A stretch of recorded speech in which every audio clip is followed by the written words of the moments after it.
तो आज हम हार्वेस्ट करेंगे अपने टमाटर।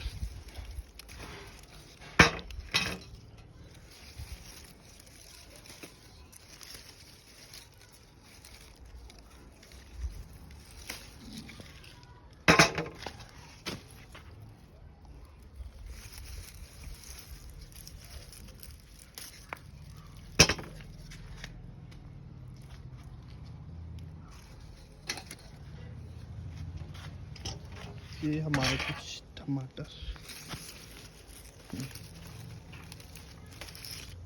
निकाल दें।